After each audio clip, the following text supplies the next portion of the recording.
Hello, dreamers. Come in. Settle deep beneath your blanket. Let your thoughts drift like dandelion seeds on a summer breeze. Tonight, we'll walk through moonlight toward a hilltop cottage where something warm and wonderful is being stitched together beneath the stars. This is the story of a garden that only blooms at night, and of the quiet woman who gathers what it gives to sow rest into the lives of those who need it most. Let's wander there now. Soft steps, slow breaths. She is waiting. The Quiltmaker's Garden. There is a small cottage nestled at the edge of a sleepy village, just beyond the last cobblestone lane, past a row of nodding sunflowers, and up a path worn smooth by years of gentle walking. The door is painted lavender. Windows glow like starlight, and if you listen carefully, you can hear the hush hush of scissors and the soft clack of needles at work. This is the home of the Quiltmaker. No one knows exactly how old she is, only that she's always been there when someone couldn't sleep. Her name, if you asked her kindly, was Maribel, but most villagers simply called her the Quiltmaker. She didn't mind. She liked names with purpose. Every night, just after twilight, Maribel would tie back her silver-streaked braid, light the lantern by her garden gate, and step barefoot into the night. Because her garden, you see, did not bloom during the day. By sunlight, it was an ordinary patch of soil, ragged, quiet, almost shy. But when the moon rose, especially if it was full and round and sitting large in the sky, the garden came alive. Petals unfurled slowly like stretching cats, releasing curls of pale light as they opened. The air filled with the scent of lavender, fresh rain, warm sugar, and something else. Something like the sound of a lullaby you can just remember. Maribel moved carefully between the glowing blossoms, basket on her hip, scissors in her hand. Some petals shivered blue and hummed faintly like distant thunder from a summer storm. Others flickered softly in shades of gold, warm with giggles and bedtime stories. The rarest petals were pale violet, almost translucent, and they carried the silence that lives just before dreams begin. She handled these ones with both hands, as if lifting a sleeping child. She never picked too many, just enough, and only the ones that leaned in toward her. And then, once the evening's petals were collected, she would head back inside where the real work would begin. Maribel's cottage was small, but it felt full. Not crowded, just complete. The floors were warm wood, worn smooth by bare feet and time, with hand-woven rugs soft enough to hush every step. Shelves lined the walls, filled with folded fabrics in shades of buttercream, dusty rose and cloud gray, each one holding a whisper of a future quilt. A kettle sat on the hearth, always just about to sing, and the air smelled of chamomile, beeswax, and lavender that had been dried with care. Near the fire sat a rocker with a cushion that always held its warmth. Beside it, a table scattered with scraps and spools, needles tucked into pincushions, shaped like blueberry tarts. Above the table hung a mobile made from bent wire and dried petals. One petal for each finished quilt. They spun gently whenever the front door opened, as if remembering something. In the corner, a cabinet of tea tins rested beside a stack of gently used mugs, none of them quite matching, but all well loved. And a single window faced the garden, framed with sheer curtains that let the moonlight in without asking it to hurry. It was a house that felt like bedtime, even at noon. A place where quiet gathered not from silence, but from softness. Once back inside, Maribel would lay the petals gently on the table. No two were ever alike. Some would be cool to the touch, some warm, some carried the faintest vibration like the wing beat of a moth. Maribel would sort them by feel, by what they offered. Stillness, comfort, a place to cry if needed. The kind of peace that feels like being rocked slowly in a chair. And then she would begin to stitch. Each quilt she made was different. Some were patchwork, with petal pieces shaped like stars or feathers or puddles. Others were whole cloth, lined with long sweeping bands of peace. Every stitch was quiet, every seam was kind.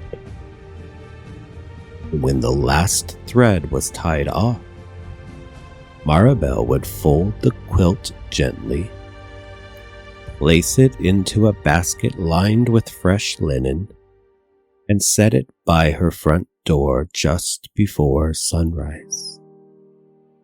She never said who the quilts were for. She didn't have to. The village knew. Sometimes the quilt was found on the stoop of a weeping mother who hadn't slept since the baby stopped crying. Sometimes it appeared in the arms of the postman after a week of bad weather and heavier steps. Once, it was tucked quietly into the wagon of a traveling musician who had no words for why he felt so lost.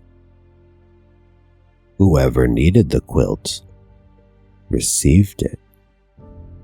And when they did, they slept, deep and dreamless, cradled in stitched petals and moonlight, until morning poured gently through their window. Over the years, the villagers had come to rely on her quiet care, though few ever said it aloud. Her quilts arrived without request, without thanks required, and yet somehow always just in time.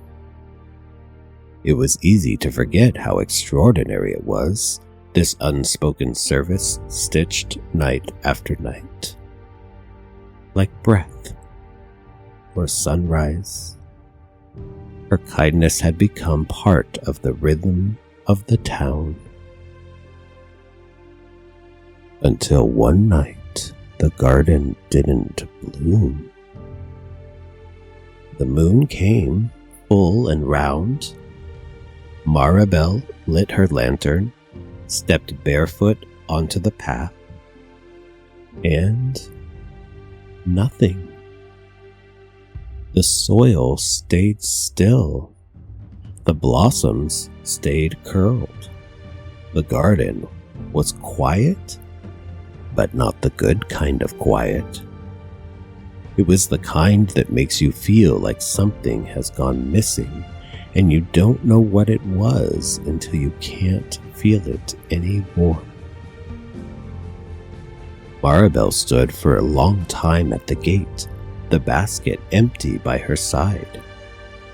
She whispered to the garden, sang an old lullaby, brushed the tips of the sleeping leaves. Still, no petals.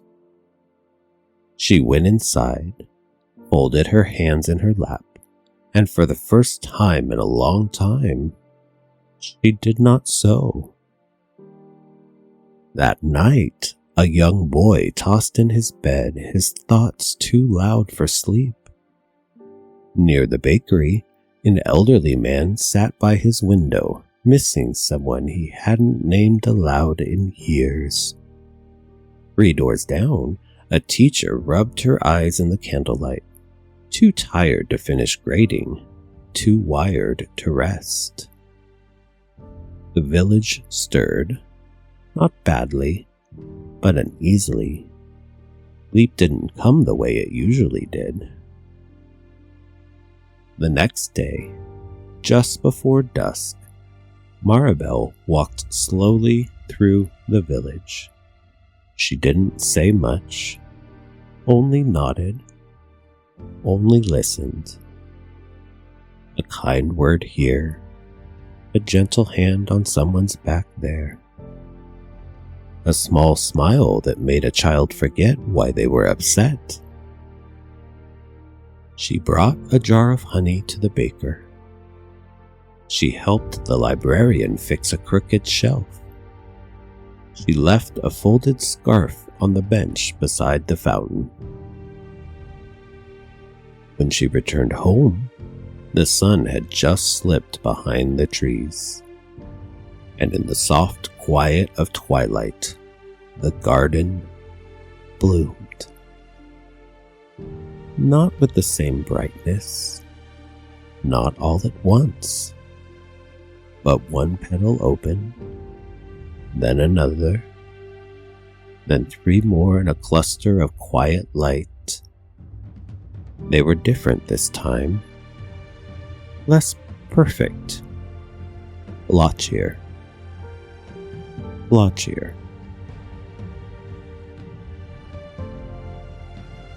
But they pulsed gently, like heartbeat and breath,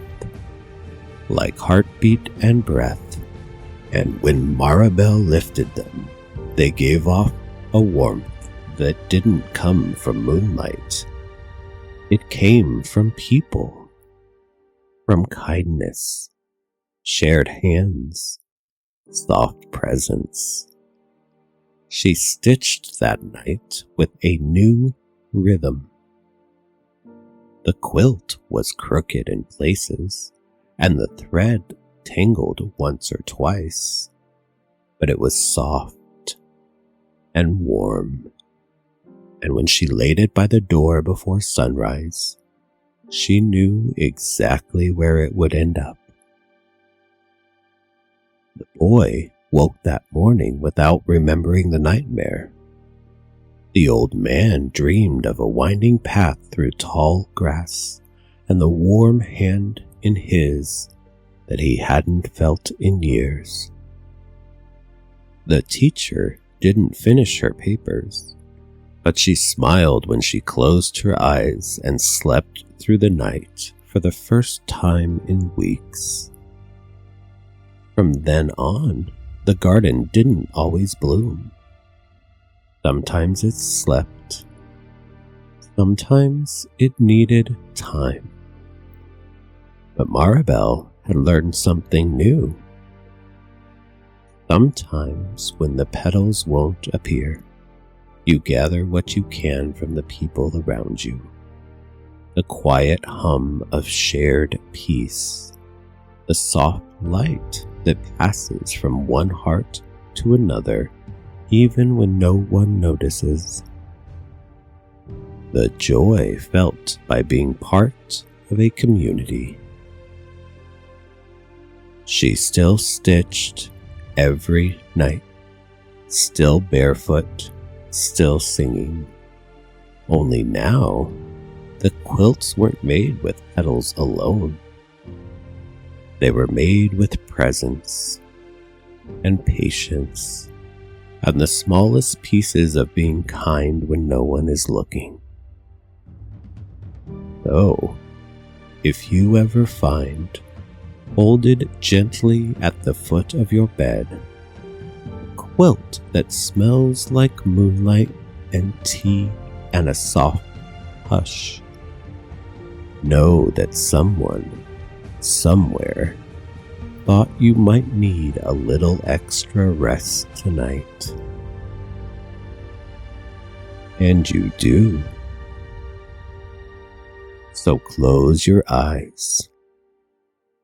Let the threads settle around you. Let the quiet fold over your shoulders like petals, like peace, like a promise whispered just for you. Sleep hums softly beside you. Sleep warms the corners of the room. Sleep is here. Good night.